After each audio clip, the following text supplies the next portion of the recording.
चे उपाध्यक्ष रहमानजी पठाण साहेब, उपस्थित सर्व महिला आणि उपस्थित माझ्या सगळ्या बंधूंनी, मित्रांनो आणि भगिनींनो, आजची जी सभा आहे त्या प्रशांतजी यादव यांच्या इलेक्शनसाठी आहे.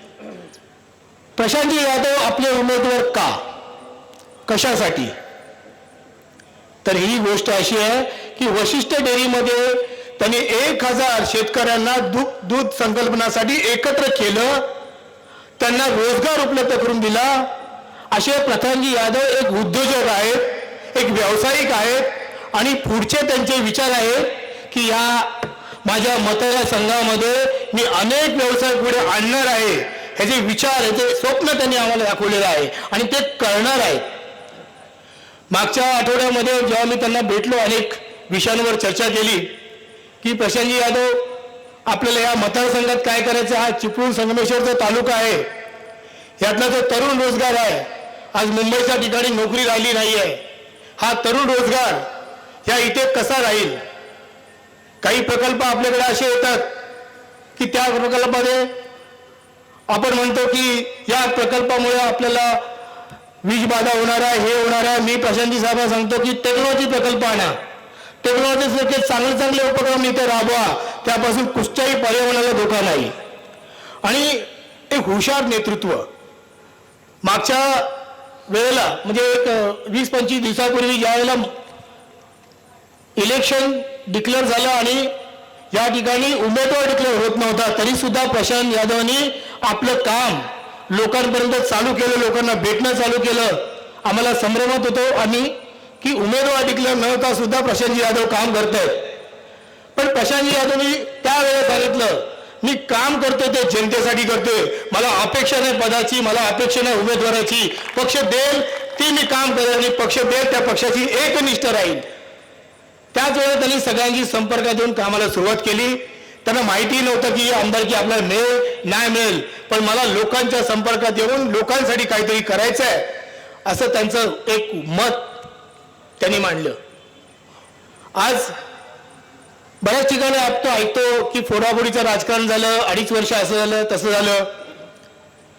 मुख्यमंत्री उद्धवजी ठाकरे होते, ज्या या 40 लोकांनी किंवा फडणवीसांनी जे काम केलं, लोकांना पळवायचं, न्यायचं, 50 खोके दिले. का वाटतं? मुख्यमंत्री असताना मुख्यमंत्र्यांनी त्यांना थांबवलं असतं का? 100% थांबवलं असतं. पण विचार का होते? नाही, मी माझ्या मतदारांशी प्रामाणिक आहे, माझ्या नैतिक जबाबदारीत ते बसत नाही आहे, मी लोकांच्या बरोबर जाणारा मुख्यमंत्री आहे, मी गद्दारांबरोबर जाणारा मुख्यमंत्री नाही. म्हणून त्यांनी सत्तेवर लाथ मारली आणि बाहेर पडले. त्यांना ते करता आलं असतं, थांबवता आलं असतं, पण नाही. पैशासाठी म्हणून काम करणार नाही, तर लोकांच्या भविष्य उभं करण्यासाठी हे ठाकरे कुटुंब हमेशा काम करत आलेलं आहे. आणि या सगळ्यामध्ये इतिहास गाव आहे. तुम्हाला माहिती आहे की बाळासाहेबांनी ही शिवसेना जी कोकणामध्ये उभी राहिली ती बाळासाहेबांमुळे राहिली. आणि हे जे सगळे वाघ, आज एक वाघ इकडे बसलेलेच आहेत, बाकी तर वाघाचं बरंच काय काय झालं पुढे, त्यात वाघाचं कातळ राहिलं, पण सगळे वाघ हे शिवसेनेने घडवलेले आहेत. आता ह्या काळामध्ये आपण ह्या 2.5 वर्षाच्या कालावधी मी तुम्ही पाहिलं असाल, पक्ष पूर्ण वेगळं झालं, त्याच्या घरं पूर्ण काम चालू आहे.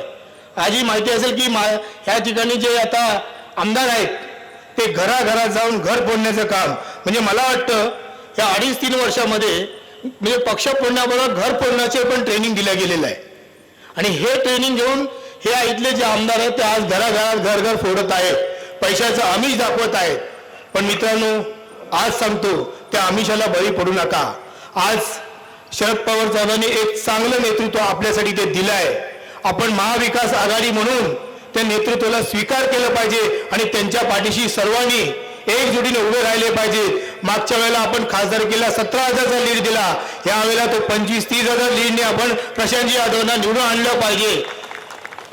आपण त्यांच्या पाठी उभं राहिलं पाहिजे, कारण ते भविष्य आहे आपलं.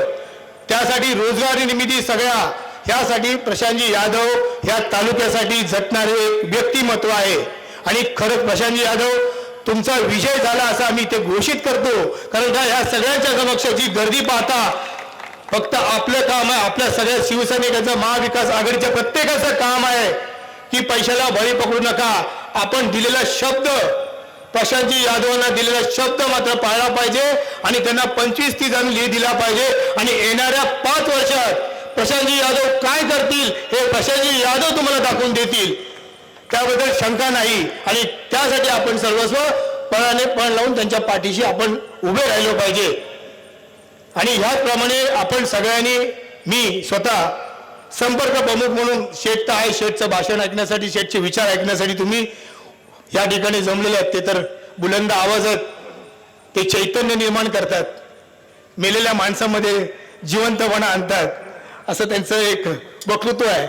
आणि ते जेव्हा बोलतील तेव्हा मग बरंच काय बोलतीलच. त्यांचे विचार ऐकण्यासाठी तुम्ही थांबले आहेत. तर इथेच थांबतो. तुर्तास. जय हिंद, जय महाराष्ट्र. धन्यवाद साहेब. यानंतर चिपळूण तालुक्याचे माजी आमदार सन्माननीय रमेशभाई कदम आपल्या विनंती करतो. मोहिते साहेबांना विनंती केली, मी मोहिते साहेबांना विनंती केली पण आले नाही. संजय गमरे आपण असाल तर कृपया व्यासपीठावर या. आपण अनाउन्स केलं कुठं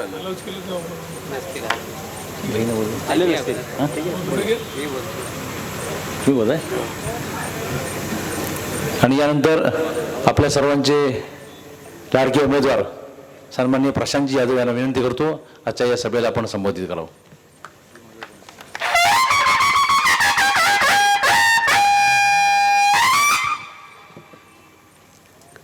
महाराष्ट्राचं आराध्य दैवत छत्रपती शिवराय,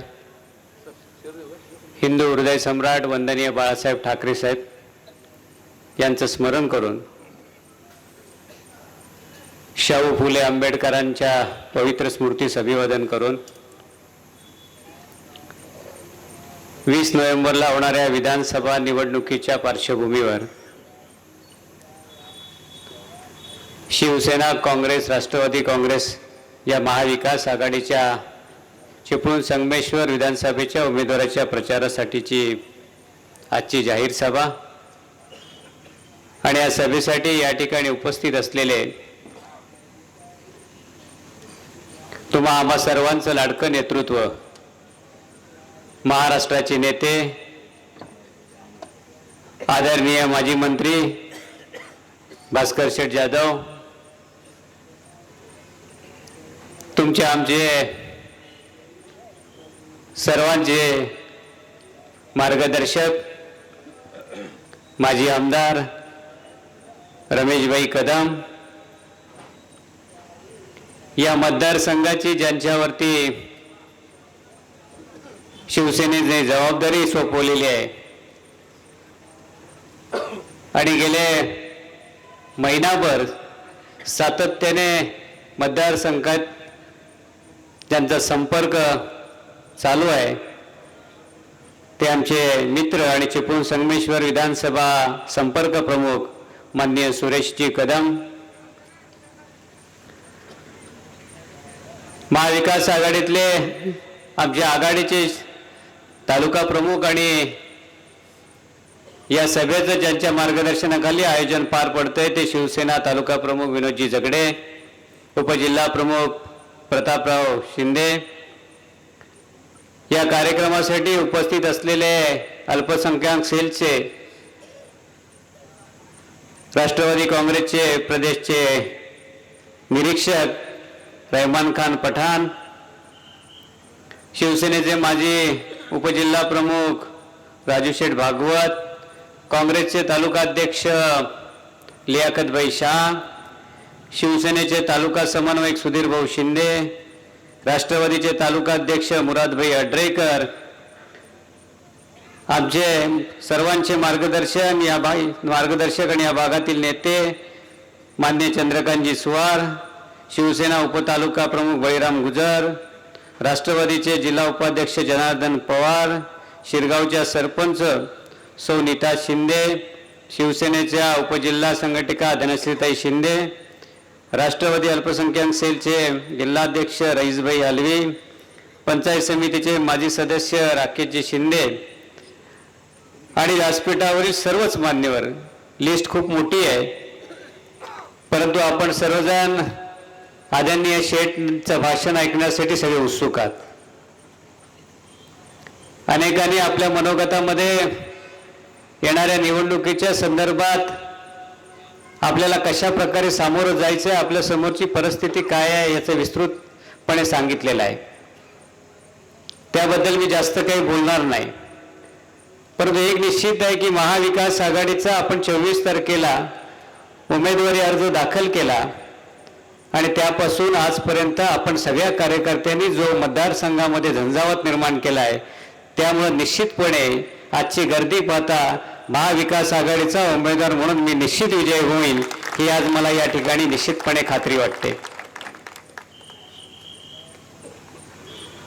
24 तारखेला अर्ज भरल्यानंतर आपण सगळेजण जी मेहनत घेतात, महाविकास आघाडीचे सगळे पदाधिकारी दिवसरात्र वाडी वस्तीवरती प्रचारामध्ये आपण भाग घेऊन जे काम करतायत आणि या कामाच्या माध्यमातून महाविकास आघाडीचा आपला उमेदवार विजयी कसा होईल यासाठी जे सातत्याने प्रयत्न करतात, त्यासाठी खरं म्हणजे मनापासून आपल्याला धन्यवाद देईन.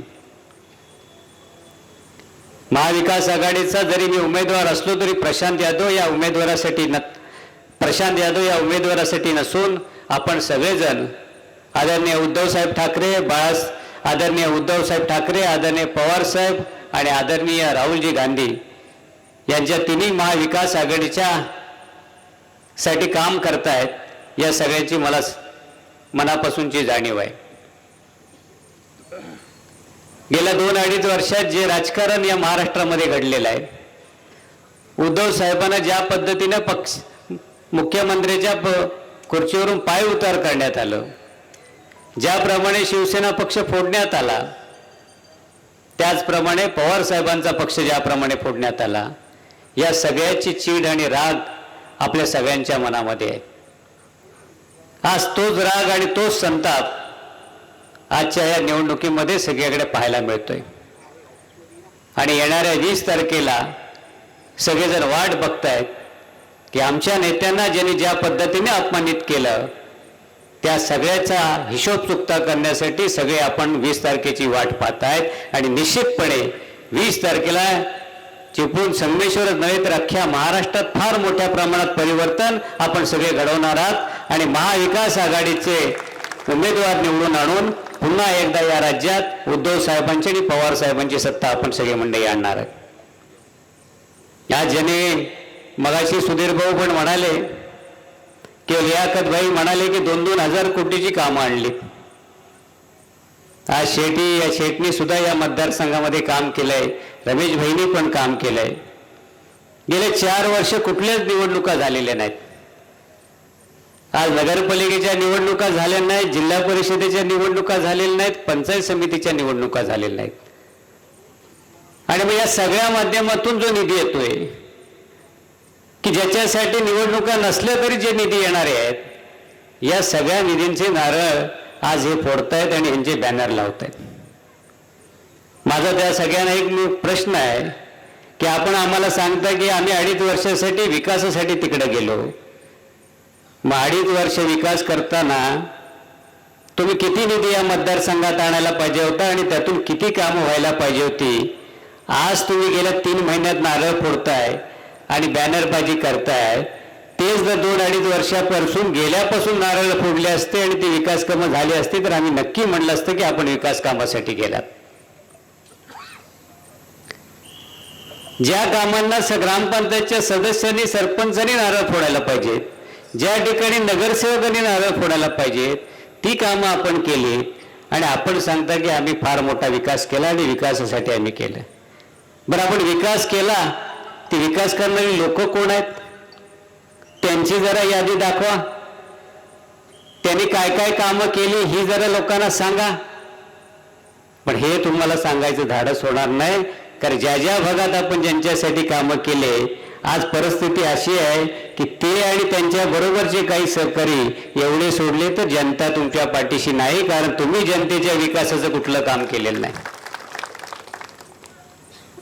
तुम्हाला जर एवढ्या कोटीची कामं केली तर तुम्हाला आमच्यावर टीका टिप्पणी करायची वेळच यायला नाही पाहिजे होती. सुधीर भाऊ जसं म्हणले तशाप्रमाणे आज पातळी सोडून तुम्ही आज जी राजकारणाची पातळी सोडून जे आरोप प्रत्यारोप करताय, आमच्यावर आरोप करताय, आमच्या संस्थांवरती आरोप करताय. आम्ही पहिल्या संस्था उभ्या केला, लोकांमध्ये विश्वास निर्माण केला, 30-32 वर्ष त्या यशस्वीपणे चालवल्या आणि आज त्यानंतर आम्ही राजकारणात आलोय. तुमच्यासारखे आम्ही कुणाच्या तरी आशीर्वादाने इथपर्यंत आलेलो नाही.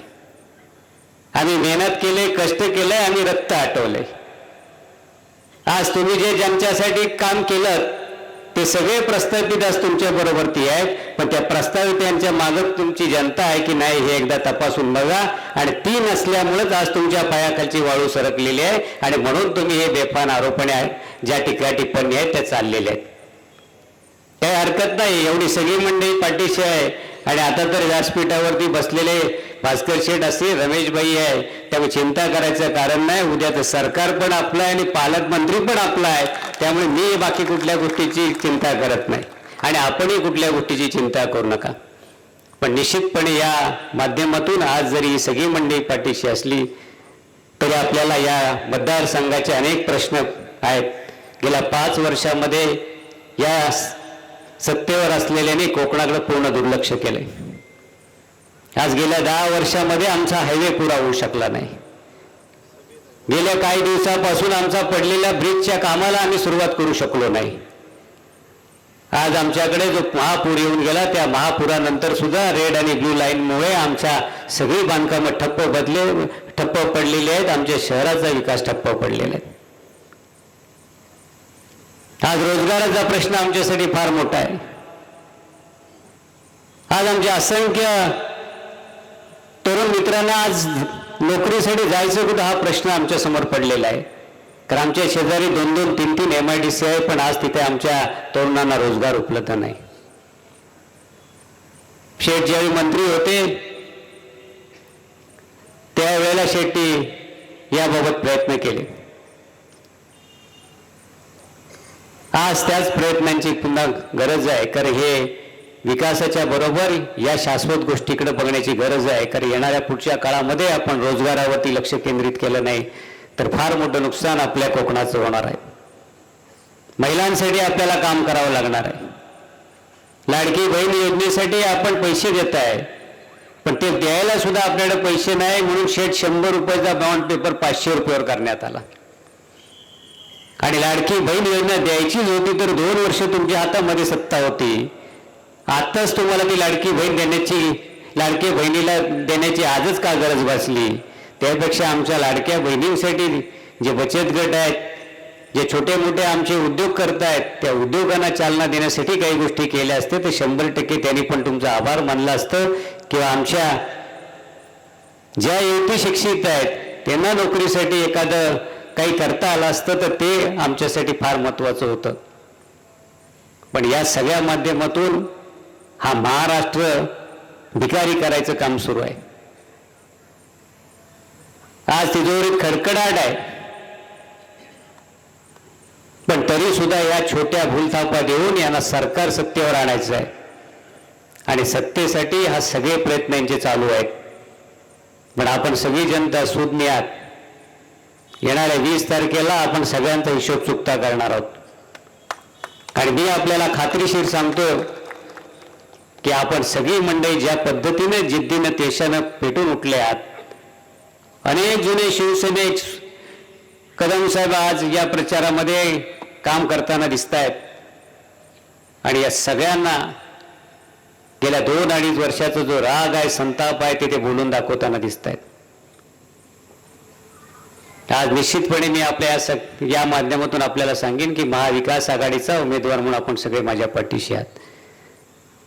या पुढच्या काळात या सगळ्या मंडळींच्या मार्गदर्शनाखाली एक चांगल्या पद्धतीचा विकास आणि चांगल्या पद्धतीची दिशा या आपल्या मतदारसंघाला देण्यासाठी माझ्या हातून मनापासूनचे प्रयत्न होईल. आणि त्याचबरोबर ज्या महाविकास आघाडीने मला आज उमेदवारी दिली, ज्या महाविकास आघाडीच्या माध्यमातून आज माझ्या मनातही नसताना ही संधी जी मिळाली, त्या संधीचं सोनं करत असताना आपल्याशी सगळ्यांशी प्रामाणिकपणे राहून 5 वर्ष निष्ठेने काम करेन हा शब्द आपल्याला या सगळ्यांच्या माध्यमातून देतो. पण 20 तारखेची निवडणूक जरी आज वातावरण चांगलं असले तरी जबाबदारीने लढली पाहिजे. तर अनेक गोष्टी आणि अनेक गोष्टीची माहिती असलेली ही सगळी प्रस्थापित मंडळी आहेत आणि शेवटच्या क्षणी तुम्हाला भूलतापा देऊन अनेक गोष्टी करून आपल्या पदरात मतदान कसं पाडून घ्यायचं यासाठी या सगळ्या मंडळींना अनेक गोष्टी माहिती आहेत। म्हणून जागरूकपणे आपल्याला मतदान करून घ्यायचं आहे आणि ते मतदान करून घेण्यासाठी आपण सगळे कार्यकर्ते ज्या जिद्दीने कामाला लागलाय त्या जिद्दीने आणखी 10 दिवस काम करा। विजय आपला सर्वांचा निश्चित आहे आणि आपल्या पाठी ही सगळी मंडळी जी आहेत ही ताकद द्यायला आहेत। आपण सगळी मंडळी आपल्या सर्वांना या निमित्तानं पुन्हा एकदा तुतारी वाजवणारा माणूस या निशाणीवरती 20 तारखेला आपण मोठ्या प्रमाणात मतदान करून आपण महाविकास आघाडीचा उमेदवार म्हणून मला विजयी करावं एवढी विनंती करतो आणि थांबतो। जय हिंद, जय महाराष्ट्र। धन्यवाद यादव साहेब। यानंतर चिपळूण तालुक्याचे माजी आमदार सन्माननीय रमेशभाई कदम आपल्याला विनंती करतो आपण आजच्या या सभेला संबोधित करावं।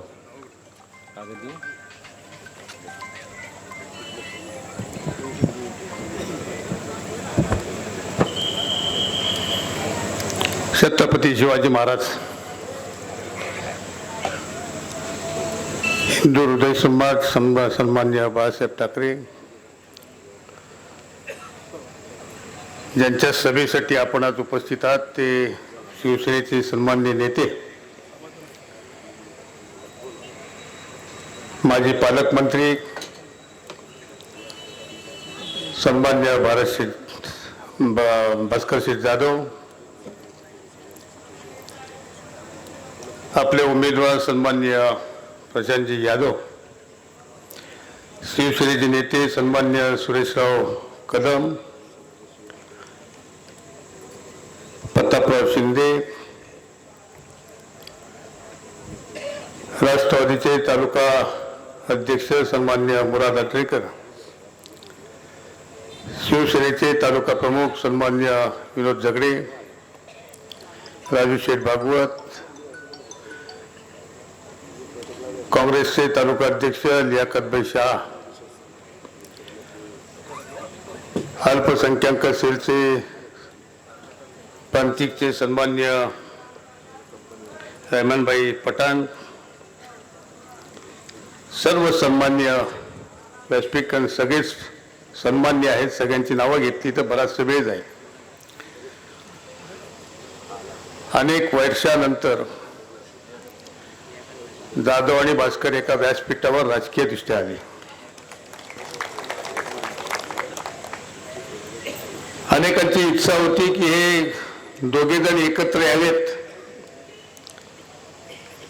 म्हणजे कुठच्या विरोधकाची भिशात नाही या ठिकाणी निवडणूक लढवण्याची। प्रत्येक गोष्टीमध्ये मध्ये काही अडते असतात आणि अडत्याने हे आम्हाला काही एकत्र येऊन देण्याचं धाडस त्या ठिकाणी केलं नाही किंवा मानसिक स्थिती दाखवली नाही। आता अडते बाजूला गेलेले खरे कार्यकर्ते एकत्र राहिले आणि त्यामुळे आम्ही सर्वच एका व्यासपीठावर या ठिकाणी आलो आणि 3 पक्षाची एक चांगली भरभक्कम आघाडी या संपूर्ण महाराष्ट्रामध्ये आगामी या विधानसभेच्या निवडणुकीसाठी आणि मागच्या लोकसभेच्या निवडणुकीसाठी निश्चितपणे उभी राहिली। पुण्याची लढाई आपली जी आहे ही लढाई एका वेगळ्या कारणासाठी या ठिकाणी आहे। ही लढाई महागाईसाठी आहे, ही लढाई बेरोजगारी नष्ट करण्यासाठी आहे, ही रोजगारी महिलांना योग्य प्रकारचा न्याय देण्यासाठी आहे आणि या दृष्टीनं कोणत्या उमेदवाराला आपण त्या ठिकाणी निवडून द्यावं हा निवडून देण्याचा लोकशाहीप्रमाणे अधिकार माझ्या समोर बसलेल्या अथांग महासागरला आहे। मला खात्री आहे मगाशी सुधीर शेठ शिंदेने या ठिकाणी काही प्रश्न उपस्थित केले, त्यामध्ये प्रकल्पग्रस्तांचा प्रश्न होता।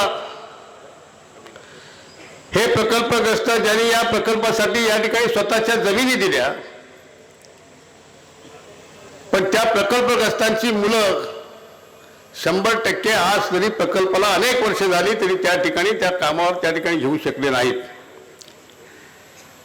मी आमदार असताना त्या वेळेला काही 56 लोकांना मी त्या ठिकाणी प्रकल्पग्रस्त म्हणून समाविष्ट करून घ्यायला भाग पडलं. त्यानंतर आत्ताच्या पालकमंत्र्यांनी 2-4 बैठका घेतल्या, पण त्यातनं आउटपुट काहीच निघाला नाही. पण मी आपल्याला खात्री देईन की आगामी येणारा आघाडीचं जे सरकार आहे, हा प्रकल्पग्रस्तांचा प्रश्न निश्चितपणे सोडवल्याशिवाय राहणार नाही. आणि प्रकल्पग्रस्तांच्या ज्या प्रलंबित मागण्या आहेत, या प्रलंबित मागण्या निश्चितपणे सोडवल्या जातील. त्याचा पाठपुरावा आम्ही मंडळी, सर्वच मंडळी आम्ही करू. ह्या भागामध्ये अनेक प्रकारच्या, अनेक ठिकाणच्या सुविधा आपण निर्माण केल्या. ग्रॅव्हिटीची पहिली पाणी योजना या कोकणामध्ये आपण या ठिकाणी सुरू केली. त्याच्यामध्ये शिरगावपासून, पोपळीपासून, कोंडपणसोल्यापासून, आलोऱ्यापासून कोळकेवाडी सगळीच गावं पेडांब्यापर्यंत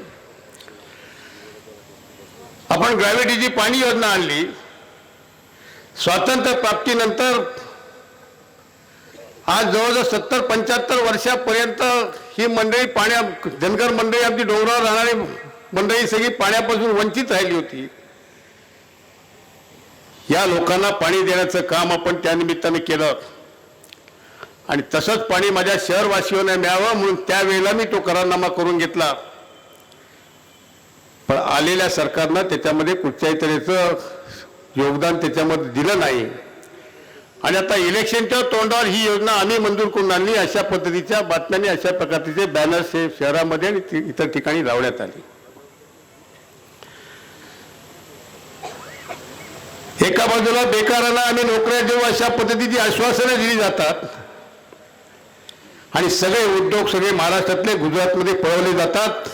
व तुम्ही गुजरातची बेकारी नष्ट केलात, पण महाराष्ट्रातला बेकारीचा उच्चांक दिवसेंदिवस वाढत गेला. आणि म्हणून उद्याच्या निवडणुकीमध्ये कुणाच्या पाठीशी उभं राहायचं, कुठचा उमेदवार निवडून द्यायचा,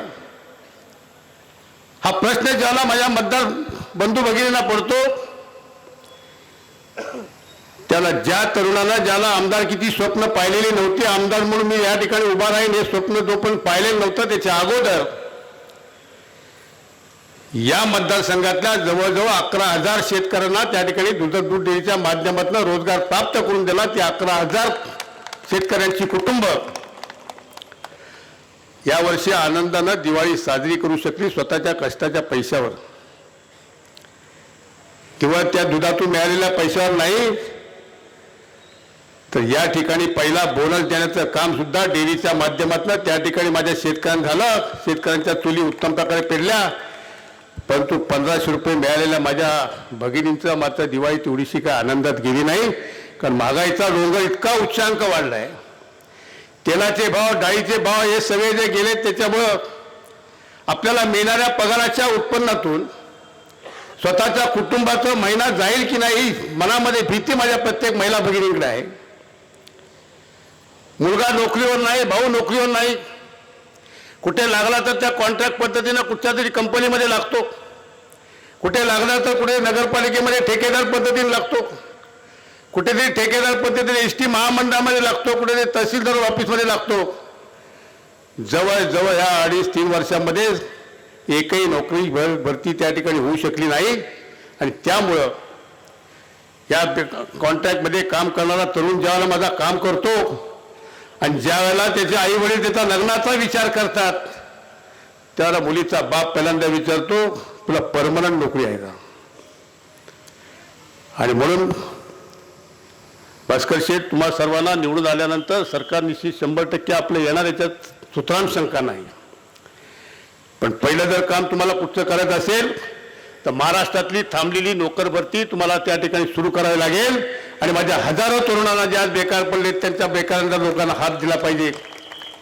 विकासाची कामं होत असतात. कोणी लोकप्रतिनिधी आला तो विकास करायलाच लागतो. आणि विकास काय कोण कोणाच्या खिशातल्या पैशाने करत नाही. तुम्ही आम्ही जे टॅक्सच्या रूपानं पैसे शासनाच्या तिजोरीमध्ये जमा करतो तो दुसऱ्या बाजूला विकासाच्या माध्यमातून आपल्यापर्यंत येत असतो.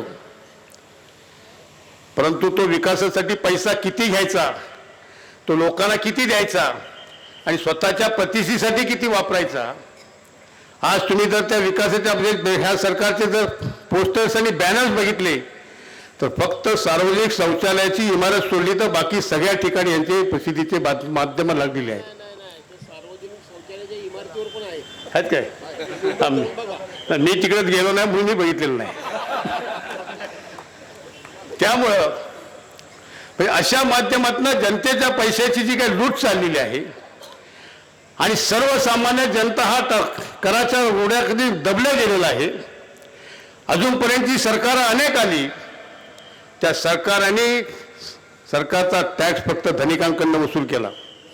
जे मोठमोठे औद्योगिक प्रकल्पवाले आहेत, ते मोठमोठे त्या ठिकाणी व्यवसाय करणारे लोक आहेत, त्यांच्या इन्कम टॅक्सच्या रूपानं शासनाच्या तिजोरीमध्ये पैसा जमा होत होता. इकडे एक्साईजच्या माध्यमातून पैसा जमा होत होता. पण आज या GSTच्या माध्यमातून कुटुंबातला प्रत्येक माणूस हा शासनाच्या तिजोरीमध्ये टॅक्सच्या रूपाने भर टाकतोय. साधा मोबाईल रिचार्ज करायचा झाला तरी त्या ठिकाणी GST भरावा लागतो. डोक्याची टोपी घ्यायची झाली तर त्या ठिकाणी GST भरावा लागतोय.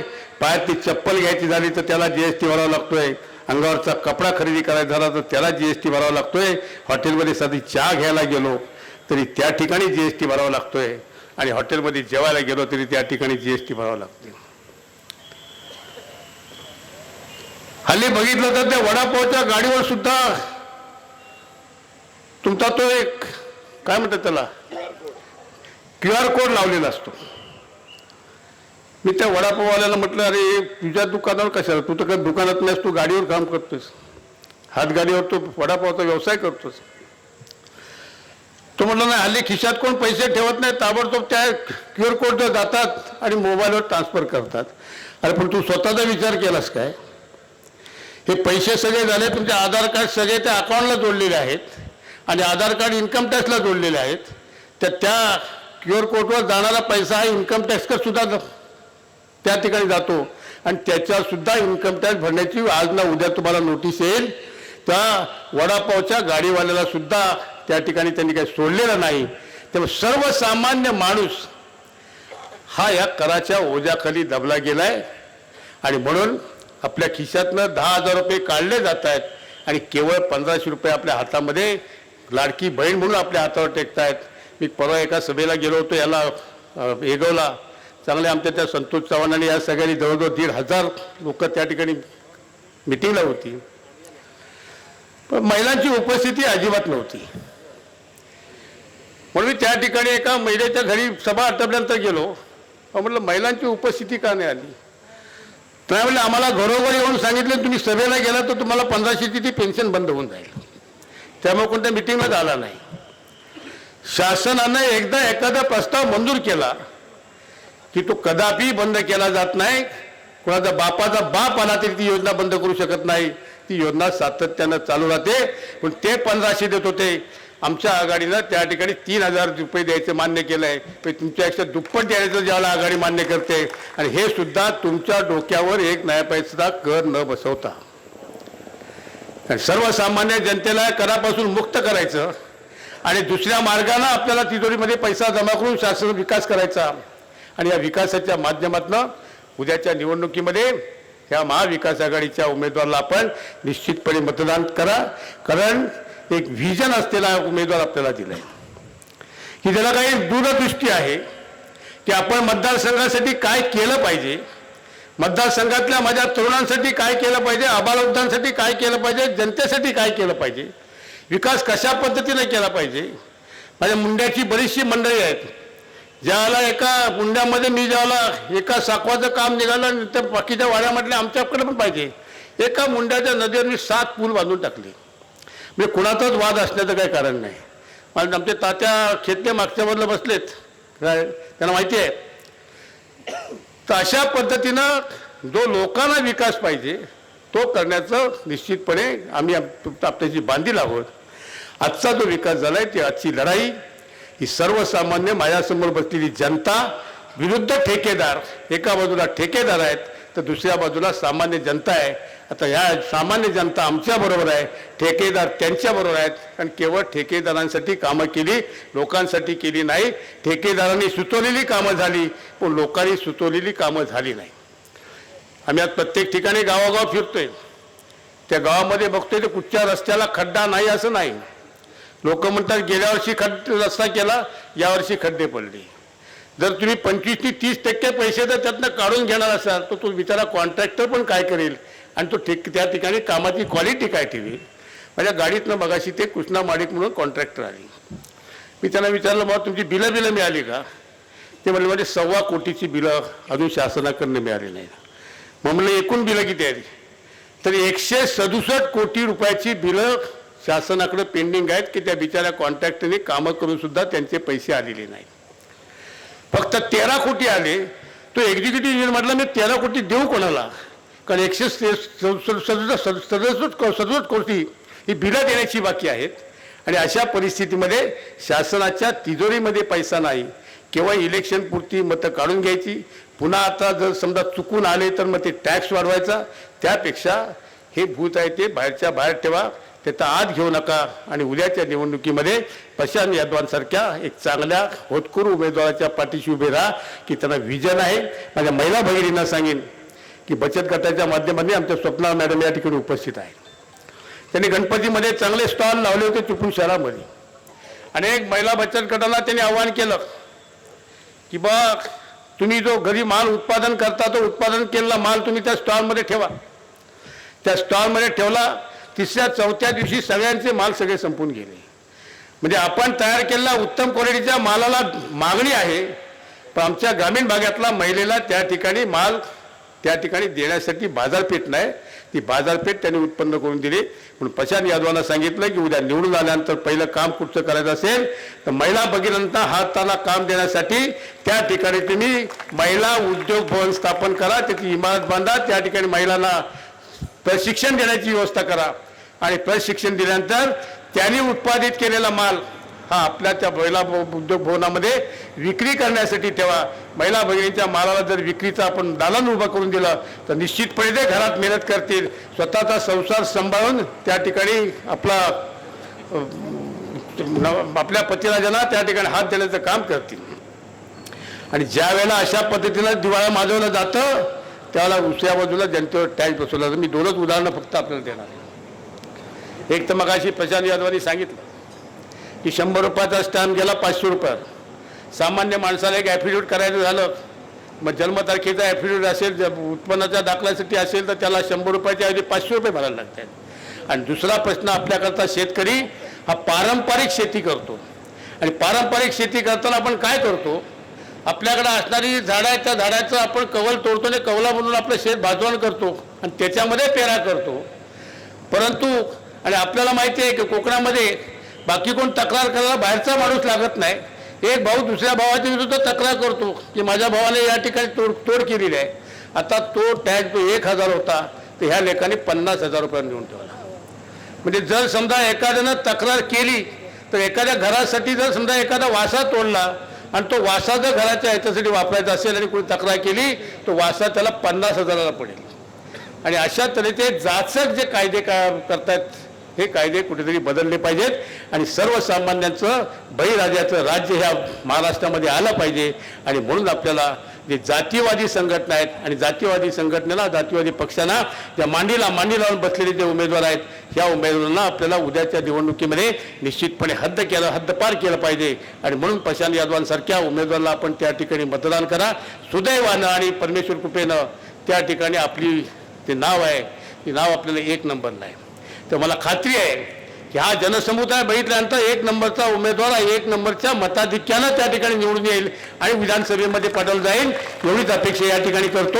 आपण भास्कररावांचं भाषण ऐकायला या ठिकाणी उपस्थित आहात. मी आज दुपारी देवरुखमध्ये त्यांचं भाषण ऐकलं. बऱ्याच वर्षानंतर जवळ बसून भाषण ऐकण्याची संधी मिळाली आणि ही संधी आता पुढच्या अनेक निवडणुकीमध्ये आम्ही एकत्र राहणार आहोत, एकत्र काम करणार आहोत. एवढंच आपल्याला अभिवाचन देतो आणि आपली रजा घेतो. जय हिंद, जय महाराष्ट्र. धन्यवाद भाई. आणि यानंतर ज्यांचं मार्गदर्शन ऐकण्यासाठी आपण सर्वजण मोठ्या संख्येने या सभेला उपस्थित आहात ते शिवसेनेचे नेते वाघर विधानसभेचे आमदार आदरणीय भास्करशेठ जाधव यांना विनंती करतो आपण या सभेला संबोधित करावं.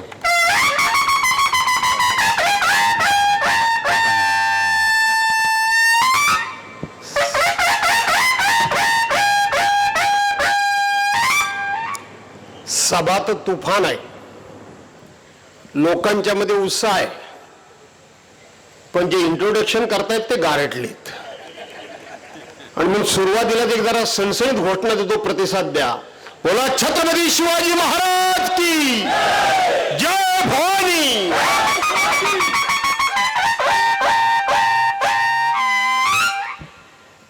छत्रपती शिवराय. मला वाटतं रस्त्यावर सारखं ट्रॅफिक जाम होतंय, माणसं प्रचंड आहेत. या इकडे या दोन्ही बाजूला या व्यासपीठाच्या. मी 1 मिनिट थांबतो, 1 मिनिटात या. जरा खुर्ची बाजूला करा तिथून. येऊ दे इकडं, या इकडे, या पुढे, या मध्ये या.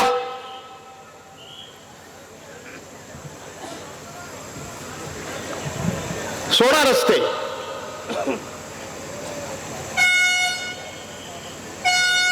या या या कडेने या इकडे पुढं. लवकर मतदान करायला तुम्हाला संधी मिळेल, नाही तर लाईनीत तुम्ही लांब अडकून पडाल. या.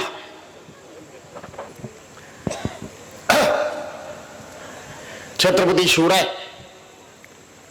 हिंदू हृदय सम्राट, शिवसेना प्रमुख माननीय बाळासाहेब ठाकरे, आपल्या घटनेचे शिल्पकार भारतरत्न डॉक्टर बाबासाहेब आंबेडकर यांना अभिवादन करतो. व्यासपीठावर उपस्थित असलेले आपल्या सर्वांचे ज्येष्ठ नेते आणि माजी आमदार सन्मान्य रमेशराव कदम, उपजिल्हा प्रमुख श्री प्रतापराव शिंदे, संगमेश्वर चिपळूण विधानसभा मतदारसंघाचे शिवसेनेचे संपर्क प्रमुख आणि ज्यांचा मुंबईमध्ये अतिशय उत्तम अशा प्रकारचा व्यवसाय आहे ते व्यावसायिक माझे मित्र सुरेशराव कदम, राजूशेठ भागवत, बळीराम गुजर, श्रीयुत सतीशराव. अरे मगाशी तर वेश वेगळा होता, आता तर वेगळा झाला लगेच. सतीशराव शिंदे, चंदूभाऊ राणे, विनोद झगडे, श्रीयुत आमचे हे शिंदे, महाविकास आघाडीचे सर्व पदाधिकारी, उपस्थित बांधवांनो, भगिनींनो आणि पत्रकार मित्रांनो, 20 तारखेला विधानसभेची निवडणूक होणार आहे आणि या निवडणुकीकरता महाविकास आघाडीचे उमेदवार म्हणून शरदचंद्र राष्ट्रवादी काँग्रेस पक्षाच्या वतीनं आपले तरुण सहकारी प्रशांत यादव यांना आदरणीय पवार साहेबांनी उमेदवारी दिलेली आहे. 20 तारखेला आपल्या सर्वांना एक राष्ट्रीय कर्तव्य पार पाडायचं आहे. आपल्या सर्वांना एक अत्यंत महत्वाची अशी जबाबदारी पार पाडायची आहे आणि ती पाडण्याकरता अशाच तऱ्हेनं 20 तारखेला हजारोंच्या संख्येनं कुणी मतदान केंद्रावर चला म्हणण्याची गरज नाही. मी मतदानाला कशाने जाऊ ही विचारण्याची आवश्यकता नाही. तर याच प्रेमाने, याच उत्साहानं आपापल्या मतदान केंद्रावर जा आणि प्रशांत बबनराव यादव यांचं नाव त्या ईव्हीएम मशीनवर 1 नंबरला आहे आणि त्यांच्या नावासमोर तुतारी घेतलेला माणूस ही त्यांची निशाणी आहे. त्याच्या समोरचं बटन दाबून त्यांना हजारो हजारो हजारो मतांनी विजय करा, हा आग्रह आणि विनंती करण्याकरता मी या ठिकाणी उभा आहे. बांधवांनो, भगिनींनो, बरेच वर्षानंतर या भागामध्ये आज मी जाहीर सभेच्या निमित्तानं उपस्थित आहे. मध्यंतरी मला वाटतं होऊ द्या चर्चा या नावानं सुवारशेठ आपण चौकामध्ये एक सभा घेतली होती. मी जरी या भागाचा गेले 20 वर्ष आमदार नसलो तरी सुद्धा माझ्या बरोबर 35-40 वर्ष ज्यांनी ज्यांनी म्हणून काम केलं त्या सर्वांना शेवटी मीच त्यांचा कायम आमदार वाटत आलोय आणि त्यांना आधार देखील माझाच त्यांना नेहमी वाटत आलाय आणि म्हणून ते सगळे लोक माझ्या सातत्यानं संपर्कामध्ये असतात, सातत्यानं संपर्कामध्ये असतात. आज सभेच्या निमित्तानं मी ज्यावेळेला या ठिकाणी उतरलो आणि आतमध्ये येत होतो मला खूप आनंद वाटला. की सभेच्या दोन्ही बाजूने सगळी मंडळी उभी राहिली होती आणि आपापल्या परीनं हातामध्ये हात घेऊन हस्तांदोलन करण्याकरता प्रत्येकाची चढाओढ लागली होती. 20 वर्ष झाली या भागाचा मी आमदार नाही. 20 वर्ष हा कालखंड काही कमी नाही. पण 20 वर्षानंतर मी या भागामध्ये आलो. समाधान एकाच गोष्टीचं आहे की राजकारणामध्ये आम्ही काय कमावलं, असा प्रश्न मला अनेक जण विचारतात. भास्कर जाधव हा गेले 43 वर्ष राजकारणामध्ये आहे. पक्षामधली अनेक सर्वोच्च पदं मला भूषवायची संधी मिळाली. मंत्रिमंडळामध्ये मला त्या ठिकाणी कॅबिनेट मंत्रीपदापर्यंत आदरणीय पवार साहेबांनी काम करण्याची संधी मला उपलब्ध करून दिली. पण ज्या वेळेला लोक माझ्या घरी येतात त्यावेळेला माझ्या घरी बसल्यानंतर लोक मनातल्या मनात आणि मला सुद्धा प्रश्न विचारतात की 43 वर्षाच्या राजकारणामध्ये तुम्ही काय कमावलं. ते जुने जगळे असलेले घरातले कोच, त्याच प्लास्टिकच्या खुर्च्या, आणि तरी देखील मी सदा आनंदी, सदा सुखी, नेहमी प्रत्येकाशी संघर्ष करला, 2 हात करला मी नेहमी कायम तयार असतो. त्या सगळ्यांना मला पहिल्यांदाच उत्तर द्यायचं आहे की मी इथे एंट्री केल्यानंतर ज्या पद्धतीनं हजारोच्या संख्येनं लोक माझ्या स्वागताला उभी राहिली, माझ्या आयुष्यातली सगळ्यात मोठी कमाई ही आहे. माझ्या आयुष्यातली सगळ्यात मोठी कमाई ही आहे. प्रशांत यादव, मला जे काय बोलायचं होतं ते संगमेश्वरमध्ये मला वाटतं मी दुपारी भाई तुफान बोललो, आणि सर्वसाधारणपणे एका ठिकाणी केलेलं भाषण मला दुसऱ्या ठिकाणी आठवत नाही, मी करतही नाही. पण मला इथे बसल्या बसल्या प्रशांत यादव तुम्हाला धन्यवाद द्यायचे आहेत. धन्यवाद एवढ्या करता द्यायचे आहेत की ज्या वेळेला शिवसेना फुटली, बाळासाहेब इथे बसलेले आहात तुम्ही, शिवसेना फुटली, उद्धव साहेबांचे 40 आमदार गेले, 13 खासदार गेले. लोकांना असं वाटलं शिवसेना संपली. लोकांना असं वाटलं शिवसेना संपली. त्याच पद्धतीनं पवार साहेबांचे 40 आमदार त्यांना सोडून गेले. 4 खासदारांपैकी 1 खासदार त्यांना सोडून गेले. पवार साहेबांचं वय वर्ष 83-84. घरच्या लोकांनी सुद्धा त्यांच्या वयाची टिंगलटवाळी केली, चेष्टा केली. त्यांनी घरी बसावा, घरी बसून राहावं किंवा घरी बसावं, अशा प्रकारच्या त्यांनी भावना व्यक्त केल्या. आणि लोकांना असं वाटलं 40 आमदार गेले म्हणजे राष्ट्रवादी काँग्रेस पक्ष सुद्धा संपला. इकडे शिवसेना संपली असं वाटलं, तिकडे राष्ट्रवादी काँग्रेस पक्ष संपला असं वाटलं. लियाकत भाई शाह, तुम्हाला असं वाटत असेल की तुमचा पक्ष फुटला नाही, तुमचा पक्ष देखील फुटला. तो आणखी फुटला असता. फक्त पलीकडं भाजपच्या बसमध्ये बसायला जागा नव्हती म्हणून त्याला तिकडे घेतलं नाही, एवढीच फक्त काही ती त्याची वस्तुस्थिती आहे. बस फुल झाली होती, जागा नव्हती, म्हणजे तोही पक्ष फोडण्याचं पाप या लोकांनी केलं. मी प्रशांत यादवांचं कौतुक एवढ्या करता करायला उभा आहे की मी इथं आल्यानंतर हा सगळा माहोल बघितला. ज्या वेळेला शरदचंद्र पवार साहेबांच्या बरोबर त्यांचे या भागातले आमदार त्यावेळेला त्यांना सोडून गेले, सुरेश राव ते सोडून गेले, त्याचबरोबर इथली राष्ट्रवादी काँग्रेस पक्षाची पहिल्या फळीतली सगळी मंडळी ही पवार साहेबांना सोडून गेली, ती त्यांच्या बरोबर गेली. आणि मग आता राष्ट्रवादी काँग्रेस पक्षाचं राहिलं कोण, शिवसेनेचं राहिलं कोण, अशा प्रकारचे प्रश्न लोक विचारायला लागले. इथं बसल्या बसला मला एक सुविचार आठवला, सुविचार सुचला, म्हणून मी या ठिकाणी सांगतोय की ज्या वेळेला आपण माणसांचे विचार बदलायचा प्रयत्न करतो आणि ते बदलत नाहीत, माणसांचं मन परिवर्तन करायचा आपण प्रयत्न करत असतो, ते मत परिवर्तन होत नाही, त्यावेळेला निसर्गाचा नियम असा आहे की त्या माणसाचे विचार बदलण्यामध्ये आपला वेळ घालवू नका, त्याचं मत परिवर्तन करण्यामध्ये आपला वेळ वाया घालवू नका. तर त्याच्या भोवतीची परिस्थिती बदला, ही उपस्थिती म्हणजे त्याच्या भोवतीची बदललेली परिस्थिती आहे. नेते गेले. तुमचं कौतुक एवढ्या करता मला वाटतंय की तुम्ही ती परिस्थिती बदलण्यामध्ये यशस्वी झालेला आहात.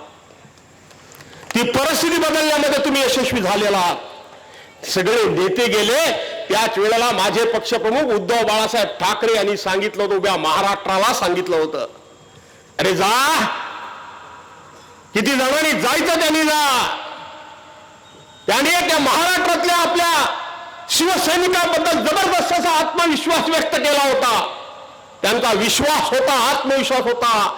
त्यांनी सांगितलं की ज्यांना लोकांनी निवडून दिलं ते गेले. ज्यांना लोकांनी निवडून दिलं, जे निवडून गेले बळीरामराव, ते गेले. पण निवडून गेलेले गेले, पण निवडून देणारे मात्र माझ्या बरोबरच आहेत. हे उद्धव साहेबांनी सांगितलं. त्या वाक्याची आज मला या ठिकाणी प्रचिती येते. आज मला या ठिकाणी प्रचिती येते. तुमच्या समोर हे एक आव्हान आहे. तुमची सत्व परीक्षा आहे. तुमचा कसोटीचा काळ आहे. कसोटीचा काळ हा आहे की ज्यांना निवडून दिलं ते पलीकडे गेले, पण निवडून जाणारे तुम्ही होतात की नाही ही ठरवणारी ही तुमची परीक्षा आहे. हा कसोटीचा काळ आहे.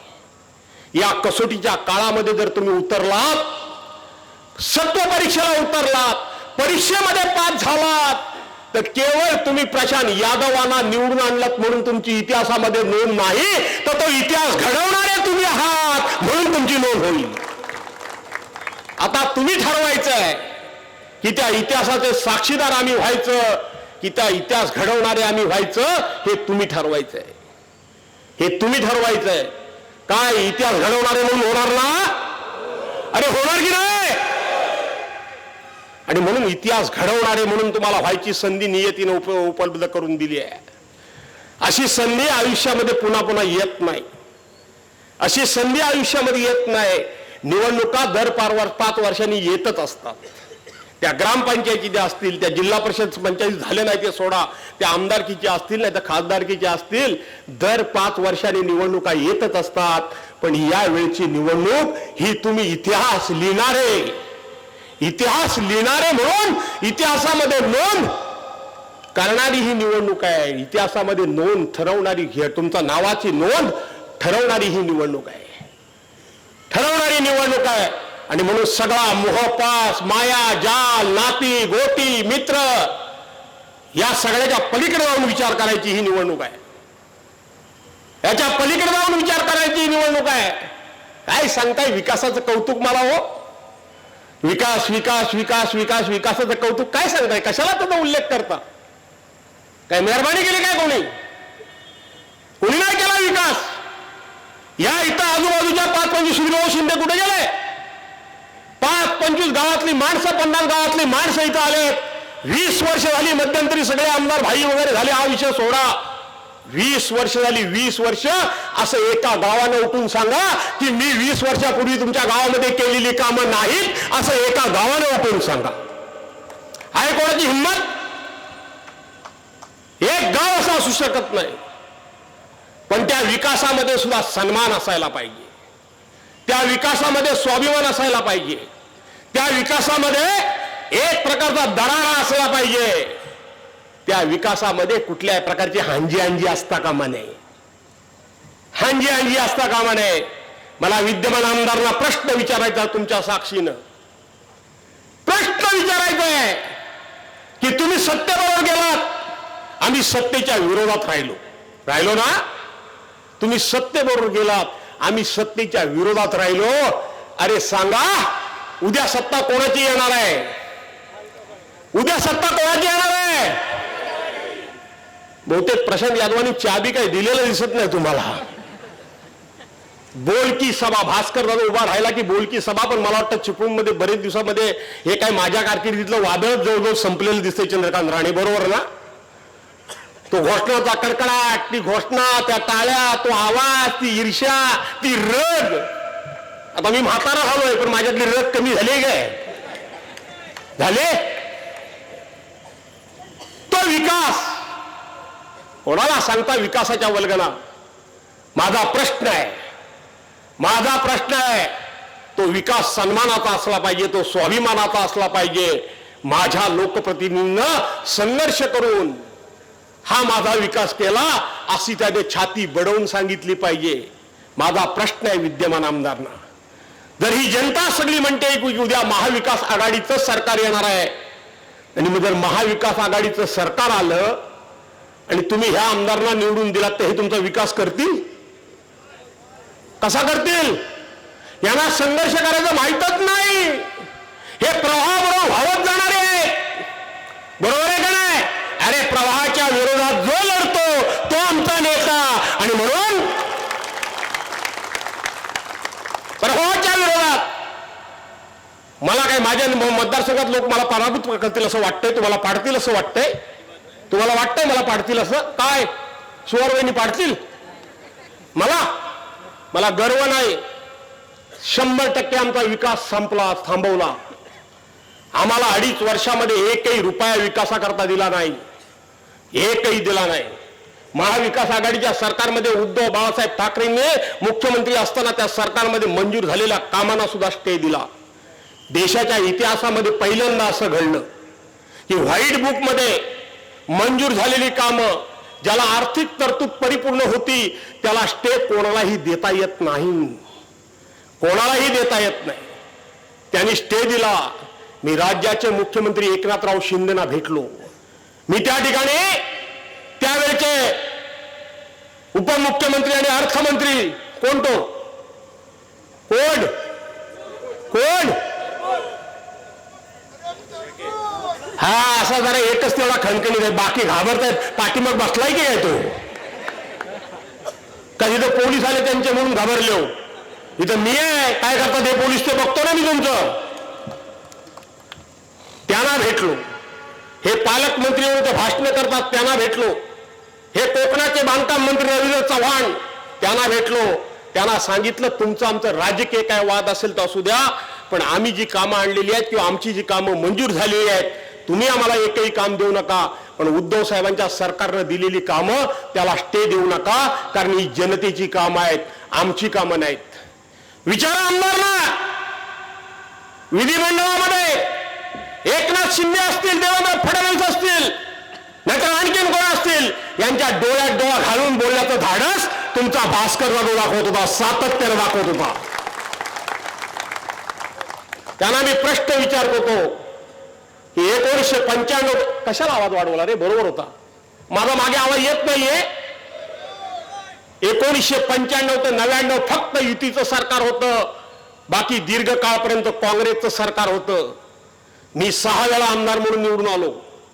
सुधीर त्यांचे भाजपाचे सुधीर मुनगंटीवार 7 वेळा निवडून आले. हे देवेंद्र फडणवीस वगैरे 3-3 वेळा निवडून आले. हे सगळे आले. यांना मी विचारलं, फक्त एक टर्म आपलं सरकार होतं, बाकीच्या वेळेला काँग्रेसचं सरकार होतं. हा छाती बडवून तुम्ही सांगत होतात की आमच्या मतदारसंघामध्ये आम्ही कामं केली, ती सरकार कोणाची होती? काँग्रेसची होती. मी आज नम्रपणे एक गोष्ट कबूल करतो, माझ्या राजकीय जीवनातली अर्धी वर्ष ही काँग्रेसला शिव्या देण्यात गेली. मी कबूल करतो. मला खोटं कधी बोलता येत नाही. मी जे असेल ते तोंडावर बोलणारा माणूस आहे. मी कोणाची पर्वा करत नाही. मी खरं बोलतो की आम्ही शिव्या देण्यात वेळ घालवला, पण मी त्यांना प्रश्न विचारला की फक्त एक टर्म आपलं राज्य होतं, बाकीच्या वेळेला काँग्रेसचं राज्य होतं. त्या काँग्रेसच्या राजवटीमध्ये आपण आपल्या मतदारसंघामध्ये कामं केली, म्हणून 4 वेळा 5 वेळा 6 वेळा निवडून आलो. काय तुम्हाला काय वाटतं? ज्या वेळेला काँग्रेसच्याकडे आम्ही कामं घेऊन जात होतो, तेव्हा काँग्रेसच्या लोकांनी आमच्याबद्दल तक्रार केली नसेल? केली की यांची कामं करू नका, यांची तुम्ही कामं करता, आणि हे तिकडे जाऊन आपल्या पक्षाला संपवायला बसलेत किंवा आपल्या पक्षाला त्रास देतात किंवा आपल्या पक्षाला आव्हान देतात. त्यावेळेला काँग्रेसचे नेते काय म्हणायचे ते लक्षात घ्या. एक मोठा विचार मी आपल्या सर्वांच्या समोर ठेवतोय, फक्त भाषण मी करत नाहीये. त्यावेळेला काँग्रेसचे लोक म्हणायचे, आम्ही लोकशाही मानतो, आपण लोकशाही मानतो. ते भले विरोधी पक्षाचे आमदार असतील, पण त्यांना लोकांनी जनतेनं निवडून दिलेलं आहे, आणि म्हणून ते कामं घेऊन येतात. ती कामं त्यांची वैयक्तिक नाही, तर ती जनतेची कामं असतात. आपण कामं करतो, ती जनतेची कामं करतो. पण या हरामखोरांनी या हरामखोराने तेच उद्धव साहेबांच्या मंत्रिमंडळामध्ये 9 मंत्री होते, ते परीकडे गेले 9 मंत्री असताना मंजूर केलेल्या कामाला स्टे दिला. तुम्हाला अभिमान वाटेल, ज्या वेळेला ह्यांना भेटून हे जेव्हा स्टे उठवत नव्हते तेव्हा मी आणि माझा मुलगा विक्रांत, त्याच्यापूर्वी अनेक जण कोर्टामध्ये गेले होते. आज सांगायला हरकत नाही, त्यावेळेचे CS चीफ सेक्रेटरी जे मनोकुमार श्रीवास्तव होते, तो मी नगर विकास मंत्री असताना माझ्याकडे ते सेक्रेटरी होते आणि ते राज्याचे होते. सगळे पुरावे आम्ही बाप बेट्याने गोळा केलेले, सगळे पुरावे बाप बेट्याने गोळा केलेले. आणि आम्ही दोघे हायकोर्टात गेलो, स्वतःच्या खिशातली वकिलांची लाखो रुपये फी भरली. तुम्हाला अभिमान वाटेल, जे आमदार काँग्रेसबरोबर राहिले, जे आमदार शरद पवार साहेबांबरोबर राहिले आणि जे उद्धव बाळासाहेबांबरोबर ठाकरे सोबत राहिले, त्या सगळ्यांचा जो स्टे दिला होता त्याचा स्टे उठवण्याचं काम तुमच्या भास्कर जाधवनी केलं. आहे की नाही अभिमान तुम्हाला का नाहीये? मग माझ्या मतदारसंघामध्ये जर 4 कामं कमी झाली असती तर माझे मतदार मला पाडतील काय? त्यांना आपला आमदार लढतो याबद्दल स्वाभिमान नाही त्यांना? कोणाला सांगता कामाचं कौतुक? उद्या सत्ता आमची येणार आहे, मग काय कराल? ते काय करायचा विचार करू नका. सत्ता आपलीच येणार आहे, त्यांना घरी बसवा आणि ह्यांना निवडून पाठवा. त्यांचा विचार करू नका, त्यांचा विचार करू नका. आणि म्हणून बांधवांनो भगिनींनो, मी थोडासा चंद्रकांत सुवारना माहित आहे, बाळासाहेब शिंदेना माहित आहे, चंद्रकांत राणेंना माहिती आहे. इथं संदीप कोळगे दिसत नाहीत मला, आज मुंबईत गेलेत. त्या सगळ्यांना माहिती आहे. घाटातलं प्रकरण मी पहिल्यांदा आमदार होतो तेव्हा माहिती आहे ना. माने कॉन्ट्रॅक्टर, काय त्याच्या एजन्सीचं नाव ते? अहो तो माने कॉन्ट्रॅक्टर खेडचा, मनीषा. त्यावेळेला सभागृहामध्ये आपण दिलेला लढा माहिती आहे की नाही तुम्हाला? आपण लढा दिला. लढणं माझ्या रक्तात आहे, भीतीला मला माहित नाही. पण आज दुसऱ्या एका विषयाकडे मी तुमचं लक्ष वेधणार आहे. दुसऱ्या एका विषयाकडे मी लक्ष तुमचं वेधणार आहे. देशाचे गृहमंत्री, उत्तर प्रदेशचे उत्तर प्रदेशचे मुख्यमंत्री योगी आदित्यनाथ परवा माझ्या राज्यात आले, महाराष्ट्रामध्ये आले. त्यांनी भाषण केलं. काय भाषण केलं बाबांनो? काय भाषण काय केलं? त्यांनी सांगितलं बटेंगे. त्यांनी सांगितलं बटेंगे तो कटेंगे. कोणाला सांगितलं? बटेंगे ते कटेंगे. काय बोलले तुम्हाला माहित आहे? म्हणजे वाटले जाऊ तर आपण कापले जाऊ. बटेंगे तो कटेंगे. हमें कौन कटाएगा? किसकी मजाल है? हमें कोई काटेगा? अरे कौन काटेगा हमें? हम सब, अरे हम सब. कौन हमें काटेगा? काय हे जिहादी शब्द नाहीत तुमचे? हे गुंडांचे शब्द नाहीत तुमचे? हे नक्षलाइस्ट लोकांचे शब्द नाहीत तुमचे? कटेंगे ते बटेंगे. कोणाला बोलता? त्या राहुल गांधीने हातामध्ये लाल संविधानाची प्रत घेऊन दाखवली जनतेला. किती गंभीर प्रकरणे लक्षात घ्या. नरेटिव्ह ते हे नरेटिव्ह आहे. मगाशी ते रहमान भाई बोलत होते तेव्हा मी त्यांच्याकडे बघत होतो. त्यांना इथली पद्धत माहित नाही, आमची एकी माहित नाही. आणि म्हणून राहुल गांधींनी हातामध्ये संविधानाची प्रत घेतली, ती दाखवली, म्हणून त्यांना तुम्ही नक्षलाइस्ट म्हणता?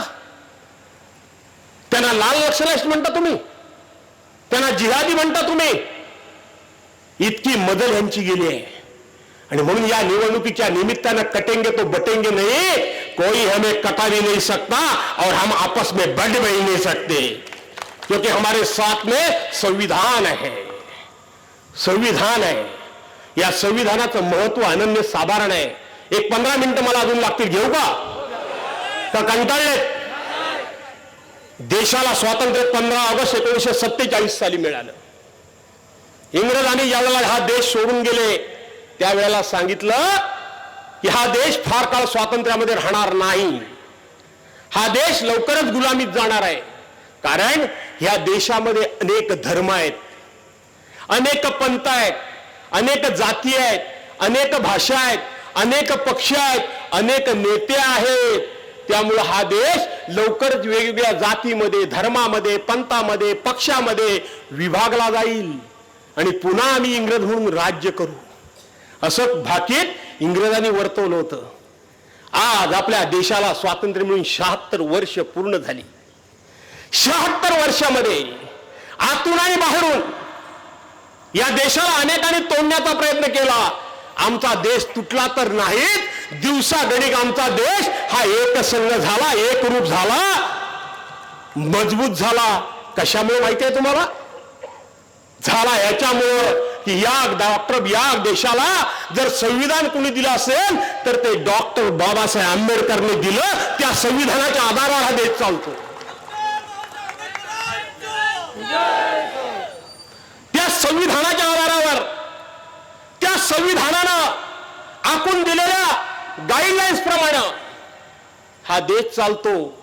हा देश कटेगा नाही बटेगा भी नाही. तुमची जरी इच्छा असली तरी सुद्धा तो कटणार नाही आणि वाटला सुद्धा जाणार नाही. या निवडणुकीच्या निमित्ताने हे सुद्धा उत्तर देण्याची वेळ आलेली आहे. सगळ्यांनी एकत्रितपणे प्रशांत यादवांच्या पाठीमागे उभं राहणं म्हणजे प्रशांत यादव व्यक्ती म्हणून मी सांगत नाही, तर महाविकास आघाडीच्या पाठीमागे उभं राहिलं पाहिजे. आणि म्हणून मानवानो भगिनीनो, मी तुम्हाला पुन्हा एकदा या ठिकाणी एक किस्सा फक्त सांगतो आणि माझा मी भाषण संपवतो. आम्ही या ठिकाणी काँग्रेस राष्ट्रवादी काँग्रेस बरोबर गेलो. उद्धव साहेब काँग्रेस राष्ट्रवादी काँग्रेस बरोबर गेले आणि आज भाजपवाले आणि एकनाथ शिंदेवाले सारखे सकाळ संध्याकाळ घासावरडून बोलतायत काय की उद्धव साहेबांनी मूळ विचारधारा सोडली. आम्ही शिवसेना आणि भाजपा एकत्र निवडणूक लढलो होतो आणि त्यावेळेला उद्धव साहेबांनी काँग्रेस आणि राष्ट्रवादी काँग्रेस बरोबर जाऊन सरकार बनवलं. खोटं बोल पण रेटून बोल, खोटं बोल पण रेटून बोल. आणि हा अनाजी पंत ते एक्सपर्ट आहे, एकदम एक्सपर्ट आहे. आठवा दिवस पहाटे पहाटे आपण अंथरुणातून उठलो सुद्धा नव्हतो, जागे सुद्धा झालो नव्हतो. त्यावेळेला या महाराष्ट्राचे मुख्यमंत्री म्हणून देवेंद्र फडणवीस यांनी शपथ घेतली आणि उपमुख्यमंत्री म्हणून कोणी घेतली? अजित पवारने घेतली ना. मग पहिल्यांदा उद्धव साहेब काँग्रेस बरोबर राष्ट्रवादी काँग्रेस बरोबर गेले का भाजपवाले गेले ना. आता हे म्हणतात आम्ही पक्ष का फोडला, तर धडा शिकवला होता. मग तुम्ही पहिली गद्दारी केलीत म्हणून तुम्हाला उद्धव साहेबांनी काँग्रेस राष्ट्रवादी काँग्रेस बरोबर जाऊन धडा शिकवला. काय चुकलं? पण उद्धव साहेबांनी या ठिकाणी कुठल्याही प्रकारचं हिंदुत्व सोडलेलं नाही. जाहीरपणे अनेक वेळा सांगितलंय. तुम्हाला सर्वांना अभिमान वाटेल, महाराष्ट्राच्या विधानसभेमधलं मुख्यमंत्री म्हणून उद्धव बाळासाहेब ठाकरेंचं भाषण आहे का? एकमेव मत.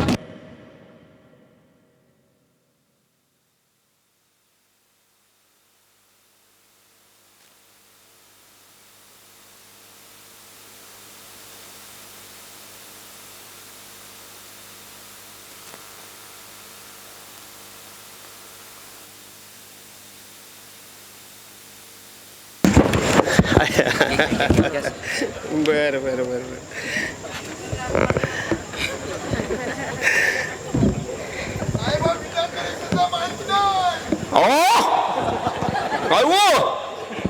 काय म्हणता? आणि म्हणून भर विधानसभेमध्ये सांगितलं की होय मी हिंदुत्ववादी आहे, मी हिंदुत्व सोडलेलं नाही. देशाच्या इतिहासामध्ये मुख्यमंत्री पदाची शपथ घेतल्यानंतर भर विधानसभेमध्ये मी हिंदुत्व सोडलेलं नाही, मी हिंदुत्ववादी आहे हे सांगण्याचं धाडस फक्त उद्धव बाळासाहेब ठाकरेंच्या मध्ये आहे. पण त्याचबरोबर त्यांनी पुढचं वाक्य सांगितलं की माझं हिंदुत्व. प्रबोधनकार ठाकरेंना वाचून बघा, शिवसेना प्रमुखांना वाचून बघा. आठवणीतले प्रबोधनकार ठाकरे म्हणून विजय वैद्य नावाच्या जुन्या एका पत्रकारानं त्यांच्यावरती एक पुस्तक लिहिलं होतं. मी राष्ट्रवादी काँग्रेस पक्षाचा राज्याचा अध्यक्ष होतो आणि कुणीतरी ती माझ्या हातामध्ये ती प्रत आणून दिली. आठवणीतले प्रबोधनकार म्हणून त्या पुस्तकाचं नाव होतं. मी ते वाचलं पुस्तक घरी गेल्यानंतर आणि मी शिवसेनेच्या काही नेत्यांना फोन केला आणि सांगितलं याच्या लाखो प्रती काढा आणि महाराष्ट्रामध्ये वाटा. लोकांना प्रबोधनकारांचं हिंदुत्व काय म्हणजे कळू द्या, हिंदुत्व म्हणजे काय कळूया.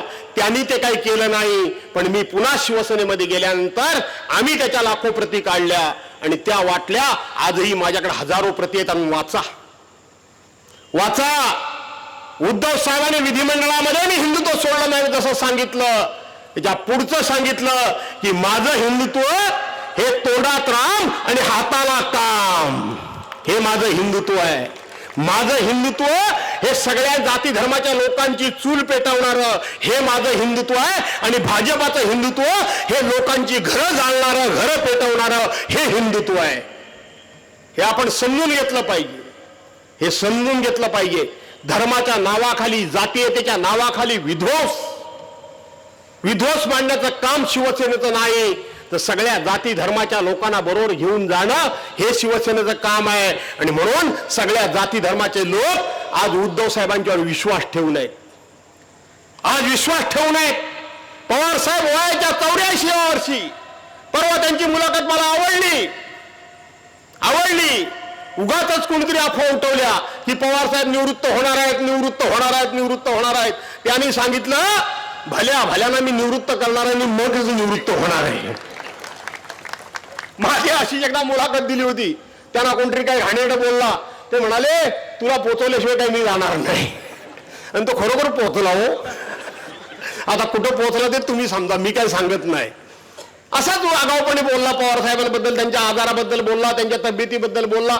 परवांच्या दिवशी तो सदाखोत ऐकलत की नाही, सदाखोत त्यांच्या चेहऱ्याबद्दल बोलतो. ही भाजपाची संस्कृती.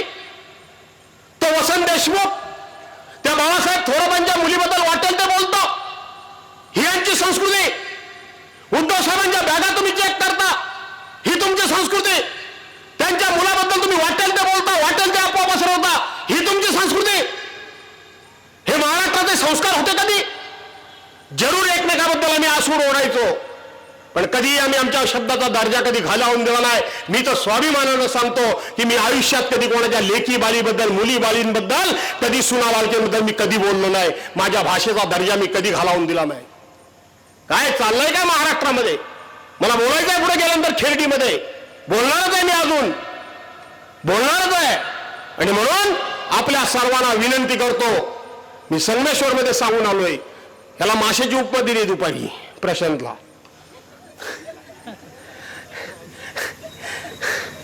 बघितलं काय भाषण? बऱ्याच जणांनी बघितलं, मला सांगितलं पण, म्हणजे उपमा चांगली काढली.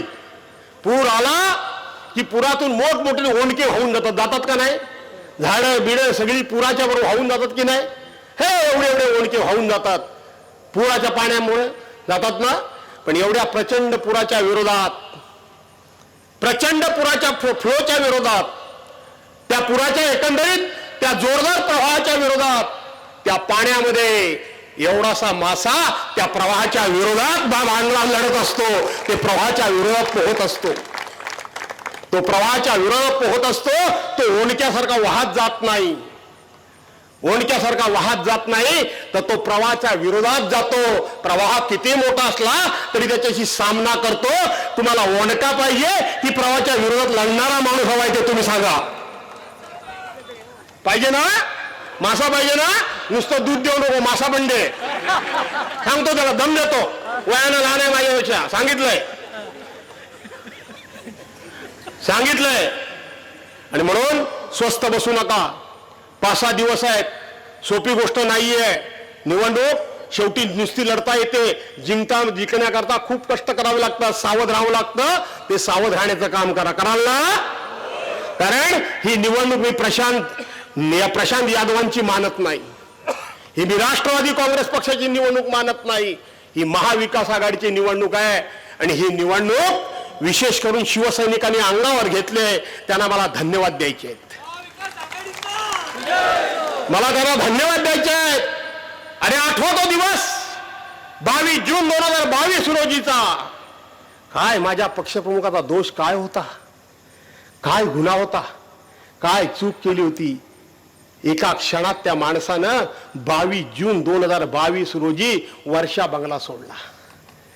बॅगा भरल्या, आपली पत्नी आपली मुलं बसून गाडीमध्ये तो माणूस बसला. तब्येत तर बरीच नव्हती, कारण त्यांच्यावर मोठं ऑपरेशन झालं होतं.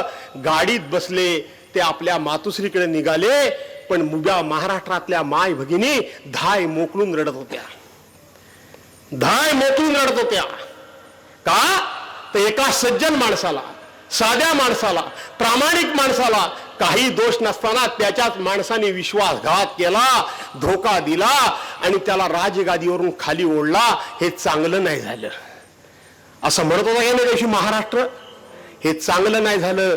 मग हे चांगलं झालं नसेल तर तो धडा शिकवायची ही वेळ आलेली आहे. ही धडा शिकवायची वेळ आलेली आहे. ज्याने आपल्या पक्षप्रमुखाला सत्तेवरून खाली ओढून अपमानित केलेला आहे, जे सत्तेवर बसले त्यांना खाली ओढेपर्यंत शिवसैनिक गप्प बसणार नाही, हा विश्वास माझ्या मनामध्ये आहे. आणि बसता कामा नये. हे संपूर्ण महाराष्ट्राला मी आव्हान करतोय सातत्यानं. महाराष्ट्राच्या कानाकोपऱ्यामध्ये मी फिरतोय. माझ्या निवडणुकीची मला पर्वा नाही. 10 आमदार जर जास्त निवडून येण्याकरता माझं काही योगदान आलं तर मला त्याचा आनंद आहे. मला त्याचा आनंद आहे. माझ्या निवडणुकीची मी पर्वा करत नाही. आणि म्हणून शिवसैनिकांचं विशेष मी कौतुक करतो. पण नुसतं कौतुक करून चालणार नाही. एक एक मत, हे मत कुठं द्यायचं? कोणाला? तुतारी वाजवणाऱ्या माणसाला.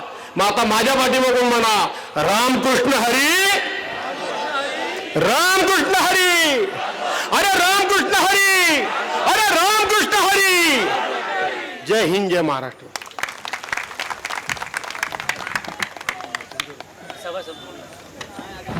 धन्यवाद भास्कर अशी जाधव. राष्ट्रीय पुढे सभा